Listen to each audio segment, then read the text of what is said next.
Hi ನಮಸ್ತೆ. ಹಸಿ ಅವರೆಕಾಳನ್ನ ಬಳಸಿ ತುಂಬ ಟೇಸ್ಟಾಗಿ ಒಂದು ಸಾಂಬಾರು ಮಾಡೋದು ಹೇಗೆ ಅಂತ ನೋಡೋಣ ಬನ್ನಿ. ಅದಕ್ಕೆ ಏನೇನು ಬೇಕು ಅಂತ ಎತ್ತಿಟ್ಕೊಂಡಿದ್ದೀನಿ. ಕೊತ್ತಂಬರಿ ಸೊಪ್ಪು, ಅವರೆಕಾಳು ಜೊತೆಗೆ ಸ್ವಲ್ಪ ಗೆಡ್ಡೆಕೋಸು ಮತ್ತು ಬದನೆಕಾಯಿನೂ ಸೇರಿಸ್ತಿದ್ದೀನಿ. ಅದನ್ನು ಕೂಡ ರೆಡಿ ಮಾಡಿ ಇಟ್ಕೊಂಡಿದ್ದೀನಿ.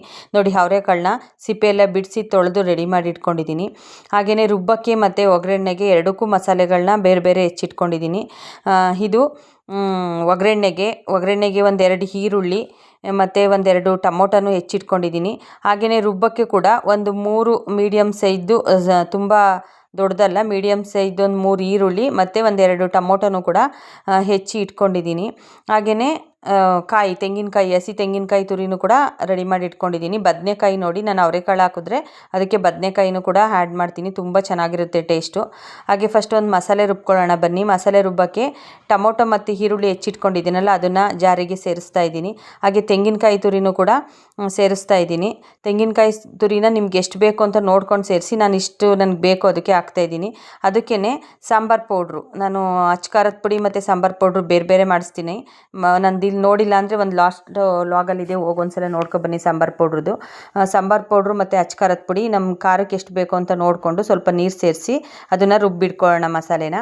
ಹಾಗೆ ಸ್ಟವ್ ಹಚ್ಚಿ ಸ್ಟವ್ ಮೇಲೆ ಒಂದು ಕುಕ್ಕರ್ ಇಟ್ಟು ಒಗ್ಗರಣೆಗೆ ಎಷ್ಟು ಬೇಕು ಅಂತ ನೋಡಿಕೊಂಡು ಎಣ್ಣೆ ಹಾಕ್ತಾಯಿದ್ದೀನಿ. ಎಣ್ಣೆ ಕಾದ್ಮೇಲೆ ಸ್ವಲ್ಪ ಸಾಸಿವೆ ಸ್ವಲ್ಪ ಚಟಪಟ ಅಂತ ಅಂದಮೇಲೆ ಕರಿಬೇವಿನ ಸೊಪ್ಪು ಹಾಕಿ ಅದನ್ನು ಸ್ವಲ್ಪ ಫ್ರೈ ಆಗಬೇಕು. ಆಮೇಲೆ ಈರುಳ್ಳಿ ಹೆಚ್ಚಿಟ್ಕೊಂಡಿದ್ನಲ್ಲ ಒಗ್ಗರಣೆಗೆ ಅಂತ, ಅದನ್ನು ಕೂಡ ಸೇರಿಸ್ತಾ ಇದ್ದೀನಿ. ಈರುಳ್ಳಿನ ಎಣ್ಣೆಯಲ್ಲಿ ಬಾಡಿಸ್ಬೇಕು. ಒಂದು ಸ್ವಲ್ಪ ಈರುಳ್ಳಿ ಇನ್ನೇನು ಎಣ್ಣೆಲಿ ಬಾಡ್ತಾ ಇದೆ ಅಂತ ಅಂದಾಗ ಅದನ್ನು ಸ್ವಲ್ಪ ಕೆಂಪಗೆ ಬಾಡಿಸಿ ಸ್ವಲ್ಪ ಟೊಮೊಟೊ ಹೆಚ್ಚಿಟ್ಕೊಂಡಿದ್ವಲ್ಲ ಒಗ್ಗರಣೆಗೆ, ಅದನ್ನು ಕೂಡ ಸೇರಿಸೋಣ. ಟೊಮೊಟೊನೂ ಕೂಡ ಸೇರಿಸಿ ಎಣ್ಣೆಯಲ್ಲಿ ಎರಡನ್ನೂ ಸ್ವಲ್ಪ ಮಿಕ್ಸ್ ಮಾಡಿ ಅದನ್ನು ಸ್ವಲ್ಪ ಬಾಡಿಸ್ಕೊಂಡು, ಆಮೇಲೆ ಅವರೆಕಾಳು ಏನು ತೊಳೆದಿಟ್ಕೊಂಡಿದ್ವಲ್ವ ನಾವು, ಅದನ್ನು ಕೂಡ ಒಗ್ಗರಣೆಗೆ ಸೇರಿಸೋಣ. ಅವರೆಕಾಳು ಒಗ್ಗರಣೆಯಲ್ಲಿ ಸ್ವಲ್ಪ ಬಾಡಿಸಿದ್ರೆ ಟೇಸ್ಟು ಚೆನ್ನಾಗಿರುತ್ತೆ. ಆ್ಯಕ್ಚುಲಿ ಇವಾಗ ಸ್ವಲ್ಪ ಹಸಿ ಸ್ಮೆಲ್ ಇರುತ್ತಲ್ಲ, ಅದೆಲ್ಲ ಎಣ್ಣೆಲಿ ಚೆನ್ನಾಗಿ ಬಾಡಿಸಿ ಹೋದ್ರೇ ಸಾಂಬಾರು ಟೇಸ್ಟ್ ಬರೋದು. ಇಲ್ಲಾಂದರೆ ಸಾಂಬಾರು ಟೇಸ್ಟೇ ಚೇಂಜ್ ಆಗಿಬಿಡುತ್ತೆ. ಅದನ್ನು ಸ್ವಲ್ಪ ಹಸಿ ಅವರೆಕಾಳು ಬಾಡಿಸಿ ಆದಮೇಲೆ ಗೆಡ್ಡೆಕೋಸು ಸ್ವಲ್ಪ ಹೆಚ್ಚಿಟ್ಕೊಂಡಿದ್ನಲ್ಲ, ಅದನ್ನು ಕೂಡ ಸೇರಿಸ್ತಿದ್ದೀನಿ. ಬರೀ ಅವರೆಕಾಳಾದರೆ ನನ್ನ ಮಗ ಸಾಂಬಾರಲ್ಲಿ ತರಕಾರಿನ ಸರ್ಚ್ ಮಾಡ್ತಾನೆ, ಹುಡುಕ್ತಾನೆ ಇಲ್ವಾ ಅಂತ. ಹಂಗಾಗಿ ನಾನು ಸ್ವಲ್ಪ ಅದಕ್ಕೆ ಗೆಡ್ಡೆಕೋಸನ್ನು ಆ್ಯಡ್ ಮಾಡ್ತೀನಿ. ಬದನೆಕಾಯಿನ ಲಾಸ್ಟಿಗೆ ಆ್ಯಡ್ ಮಾಡ್ತೀನಿ, ಅದು ಬೇಗ ಬೆಂದೋಗುತ್ತೆ. ಅದಕ್ಕೆ ಕೊತ್ತಂಬರಿ ಸೊಪ್ಪು ಇಟ್ಕೊಂಡಿದ್ದೆ ಅಲ್ವಾ, ಅದನ್ನು ಇವಾಗ ಸೇರಿಸ್ತಾ ಇದ್ದೀನಿ. ಮುಂಚೆನೇ ಒಗ್ಗರಣೆಗೆ ಸೇರಿಸಿಲ್ಲ, ಇವಾಗ ಸೇರಿಸ್ಬಿಟ್ಟು ಎಲ್ಲ ಮಿಕ್ಸ್ ಮಾಡಿ ಒಂದು ರೌಂಡು ಒಂದು ಸ್ವಲ್ಪ ಬಾಡಿಸ್ತೀನಿ.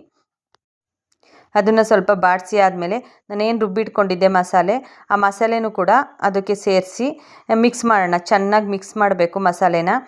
ಏನಿದೆ ಅದನ್ನೆಲ್ಲ ಸೇರಿಸ್ಬಿಟ್ಟು, ಮಸಾಲೆ ಸ್ವಲ್ಪ ಜಾಸ್ತಿ ಆಗಿದೆ, ಯಾಕೆಂದರೆ ನಾನು ಎಲ್ಲ ಸ್ವಲ್ಪ ಜಾಸ್ತಿ ಹಾಕಿದ್ದೆ. ನಂಗೆ ಸಾಂಬಾರು ಸ್ವಲ್ಪ ಜಾಸ್ತಿ ಬೇಕಿತ್ತು.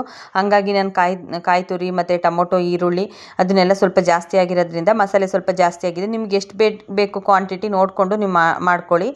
ಬಟ್ ಟೇಸ್ಟ್ ಮಾತ್ರ ತುಂಬ ಚೆನ್ನಾಗಿರುತ್ತೆ. ಅದು ಸ್ವಲ್ಪ ಖಾರ ಬಾಡಿಸಿ ಆದಮೇಲೆ ರುಚಿಗೆ ಎಷ್ಟು ಬೇಕು ಅಂತ ನೋಡಿಕೊಂಡು ಉಪ್ಪನ್ನ ಸೇರಿಸ್ಬೇಕು. ನೀರು ಹಾಕೋಕ್ಕಿಂತ ಮುಂಚೆನೇ ಉಪ್ಪು ಸೇರಿಸ್ಬೇಕು. ಕಾಳಿಗೆ, ತರಕಾರಿಗೆ ಎಲ್ಲ ಉಪ್ಪು ಸ್ವಲ್ಪ ಚೆನ್ನಾಗಿ ಹಿಡಿಯುತ್ತೆ. ಹಾಗಾಗಿ ಉಪ್ಪು ಹಾಕಿ ಅದನ್ನು ಕೂಡ ಒಂದು ಸ್ವಲ್ಪ ಬಾಡಿಸಿ, ಆಮೇಲೆ ಮಿಕ್ಸಿ ಜಾರ್ ತೊಳೆದಿದ್ವಲ್ವ, ಅದರದ್ದು ಎಲ್ಲ ತೊಳೆದು ನೀರನ್ನ ಸೇರಿಸೋಣ. ನೀರು ಎಷ್ಟು ಬೇಕು ನಮಗೆ ಸಾಂಬಾರಿಗೆ ತಿಕ್ನೆಸ್ಸು ಅಂತ ನೋಡಿಕೊಂಡು ನಾವು ನೀರು ಸೇರಿಸ್ಕೋಬೇಕು. ಅದು ಸ್ವಲ್ಪ ಕುದಿಸಿದ ಮೇಲೆ ಸ್ವಲ್ಪ ಗಟ್ಟಿಯಾಗುತ್ತೆ. ಫಸ್ಟ್ ನೋಡಿದಾಗ ಸಾಂಬಾರು ಮಾಡಿ ಮುಚ್ಚಳ ತೆಗೆದ ತಕ್ಷಣ ಸ್ವಲ್ಪ ನೀರು ಅನಿಸುತ್ತೆ. ಆಮೇಲೆ ಒಂದು ಸಲ ಕುದಿಸಿದ ಮೇಲೆ ಸರಿಯಾಗುತ್ತೆ. ಹಂಗಾಗಿ ನಾನು ಒಂದು ಸ್ವಲ್ಪ ಜಾಸ್ತಿನೇ ಸೇರಿಸ್ಕೋತೀನಿ. ಲಾಸ್ಟಿಗೆ ಬದನೆಕಾಯಿನ ಹೆಚ್ಚಿ ಇಟ್ಕೊಂಡಿದ್ದೆ, ಆ ಬದನೆಕಾಯಿನ ಎಲ್ಲ ಆದಮೇಲೆ ಲಾಸ್ಟಿಗೆ ಸೇರಿಸ್ಬೇಕು. ಇನ್ನೇನು ಮುಚ್ಚಳ ಹಾಕ್ತೀವಿ ನಾವು ಅಂತ ಅಂದಾಗ ಸೇರಿಸ್ಬೇಕು. ಬದನೆಕಾಯಿ ಮುಂಚೆನೇ ಹಾಕಿದ್ರೆ ಫುಲ್ ಬೆಂದೋಗುತ್ತೆ, ಅದು ಸಿಗೋದೇ ಇಲ್ಲ. ನಾವು ಬದನೆಕಾಯಿ ಹಾಕಿದ್ವಿ ಅಂತಲೇ ಗೊತ್ತಾಗಲ್ಲ, ಹಂಗೆ ಬೆಂದೋಗಿರುತ್ತೆ. ಹಾಗಾಗಿ ನಾನು ಯಾವಾಗಲೂ ಕೂಡ ಬದನೆಕಾಯಿ ಲಾಸ್ಟಿಗೆ ಹಾಕ್ತೀನಿ. ಅದನ್ನು ಸೇರಿಸಿ ಮುಚ್ಚಳ ಹಾಕಿ ಒಂದು 2 ಅಥವಾ 3 ವಿಷಲ್ ಬರ್ಸ್ಕೊಂಡ್ರೆ ಸಾಕು. ಏಕೆಂದರೆ ಹಸಿ ಅವರೆಕಾಳಾಗಿರೋದ್ರಿಂದ ಜಾಸ್ತಿ ಬೇಯಿಸಿದ್ರೆ ಬೆಂದೋಗ್ಬಿಡುತ್ತೆ. ನೋಡಿ, ತೆಗೆದು ನೋಡಿದಾಗ ಸ್ವಲ್ಪ ನೀರು ಥರ ಅಂತ ಅನಿಸ್ತಾ ಇರುತ್ತೆ. ಒಂದು ಸಲ ಸ್ಟವ್ ಹಚ್ಚಿ ಕುದಿಯೋಕ್ಕಿಡಬೇಕು.